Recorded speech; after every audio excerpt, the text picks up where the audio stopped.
All right, here are solutions for perfect problem 7 for Math 211.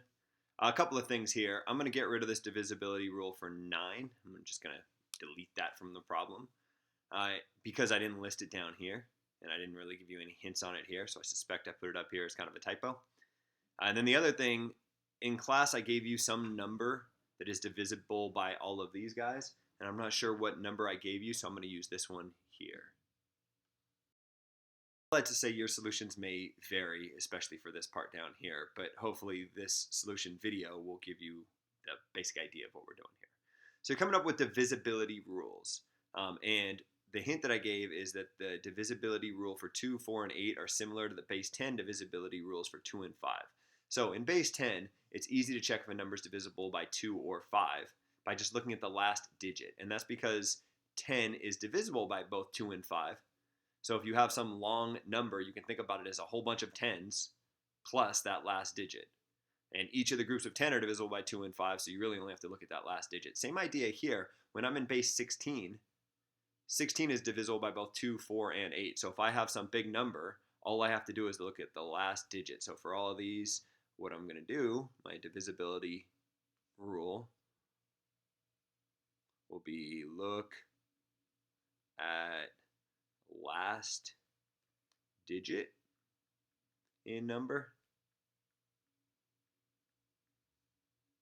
determine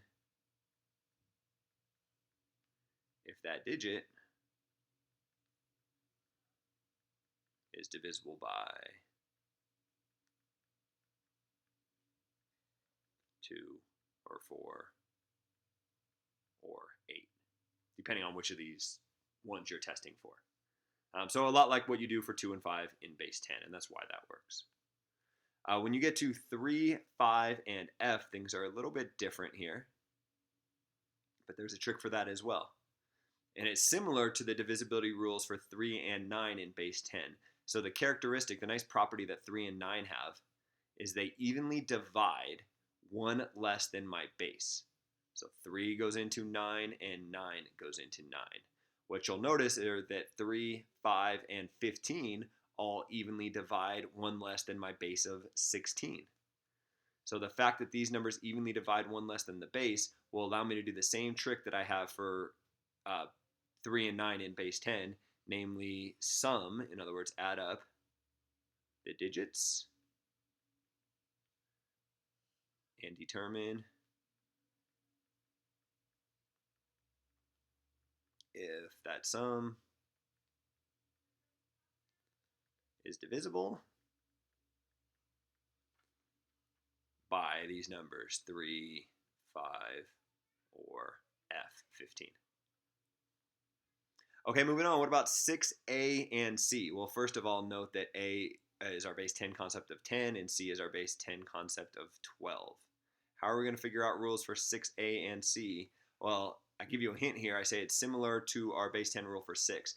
Our base 10 rule for 6 is kind of like, I don't have a rule for 6 directly, but 6 is the product of 2 and 3, and 2 and 3 are relatively prime. So I can check the 2 and 3 rules, and that gives me 6. I can do the same thing over here.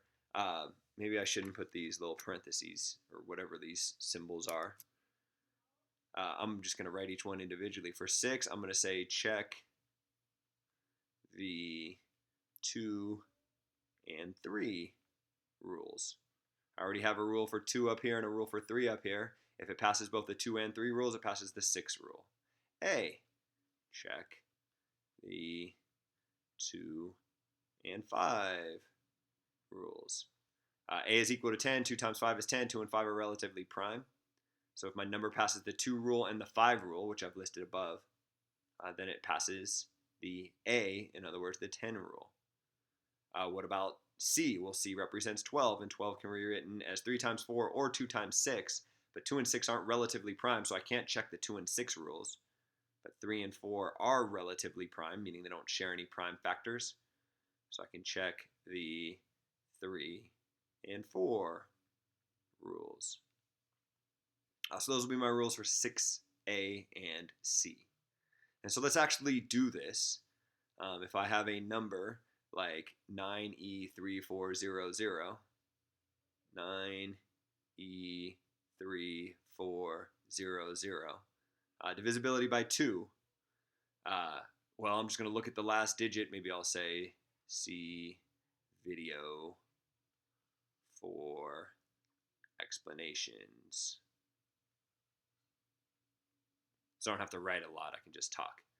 Divisibility by 2, just look at the last digit. The last digit here is a 0. 0 is divisible by 2. If you have 2 of something, if you have 0 of something, you can divide those evenly among 2 people. Just give both of them none.